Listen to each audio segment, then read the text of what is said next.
नमस्ते। कभी सोचा है कि जब दूध पड़ जाता है या लोहे पर जंग लग जाती है तो आखिर हो क्या रहा होता है?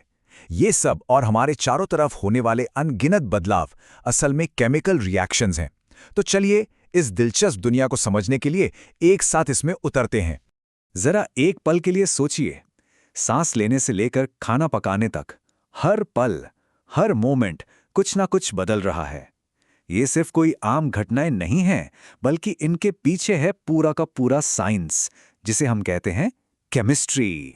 तो सबसे पहले ये समझते हैं कि ये केमिकल चेंजेस आखिर दिखते कैसे हैं, और हम देखेंगे कि ये हमारी रोजमर्रा की जिंदगी का कितना कितना इंपॉर्टेंट हिस्सा है। देखिए कितने कॉमन एग्जाम्पल्स हैं।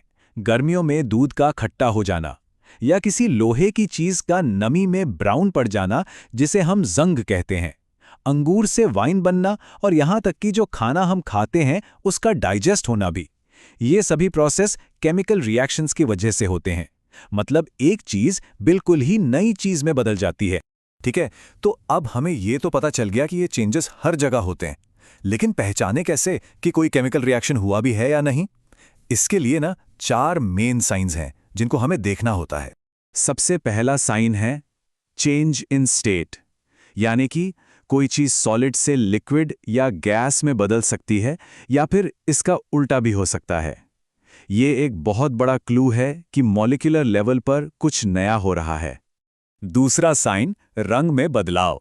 सोचकर देखिए, जब कोई कच्चा फल पकता है या वही लोहे पर जंग लगता है तो उसका रंग बदल जाता है ना? ये एक बिल्कुल साफ इशारा है कि एक केमिकल रिएक्शन हुआ है और कोई नई चीज बन गई है। तीसरा साइन है गैस का निकलना। जैसे जब जिंक ग्रैन्यूल्स पर एसिड डाला जाता है तो उसमें से हाइड्रोजन गैस के बबल्स निकलते हैं। ये जो गैस निकल रही है ना, ये पक्का साइन है कि एक रिएक्शन चल रहा है। और चौथा और आखिरी साइन है टेम्परेचर में बदलाव। कुछ रिएक्शंस गर्मी छोड़ते हैं, जिससे टेस्ट ट्यूब गर्म महसूस होती है, जैसा उस जिंक वाले एक्सपेरिमेंट में हुआ। और वहीं कुछ रिएक्शंस गर्मी को एब्जॉर्ब कर लेते हैं, जिससे चीजें ठंडी हो जाती हैं। अब इतने सारे रिएक्शंस को लंबे लंबे सेंटेंसेस में डिस्क्राइब करना तो बहुत मुश्किल हो सकता है।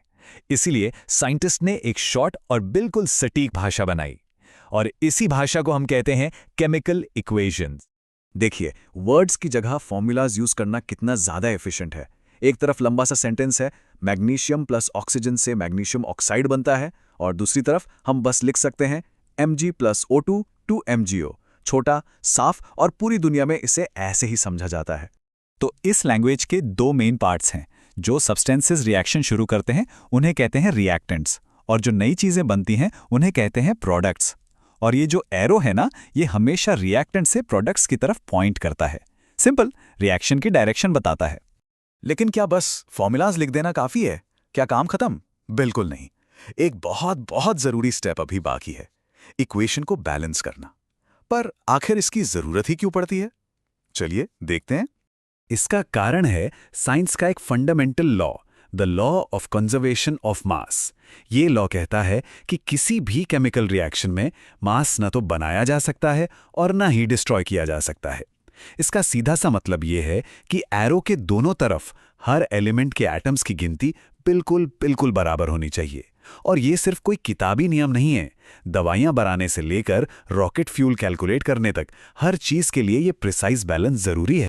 तो ये बैलेंसिंग करते कैसे हैं? हम एक मेथड का इस्तेमाल करते हैं जिसे कहते हैं हिट एंड ट्रायल मेथड। ये बिल्कुल एक पजल सॉल्व करने जैसा है, जहां हम सबसे छोटे होल नंबर्स को ट्राई करते रहते हैं जब तक कि दोनों साइड मैच नहीं हो जाती। चलिए आयरन और स्टीम के रिएक्शन का एग्जाम्पल लेते हैं। Fe प्लस H2O से बनता है Fe3O4 प्लस H2। अब शुरुआत में देखें तो लेफ्ट साइड पर एक आयरन एटम है और राइट साइड पर 3। ऑक्सीजन भी अनबैलेंस्ड है। ये एक प्रॉब्लम है जिसे हमें सॉल्व करना है। तो चलिए इसको स्टेप बाय स्टेप बैलेंस करते हैं।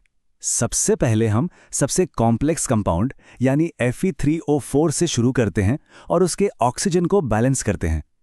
राइट साइड पर 4 ऑक्सीजन है, तो हम लेफ्ट साइड पर H2O के आगे 4 लगा देते हैं। ओके, अब इससे हाइड्रोजन गड़बड़ हो गया, तो उसको ठीक करने के लिए हम राइट साइड H2 के आगे 4 लगा देते हैं। और आखिर में राइट साइड पर 3 आयरन है, तो हम बस लेफ्ट साइड Fe के आगे 3 लगा देंगे और हो गया, इक्वेशन बैलेंस हो। और अब देखिए, सब कुछ बिल्कुल परफेक्ट बैलेंस में है। एरो के दोनों तरफ 3 आयरन एटम्स, 8 हाइड्रोजन एटम्स और 4 oxygen atoms. Law of conservation of mass follow हो रहा है। Problem solved.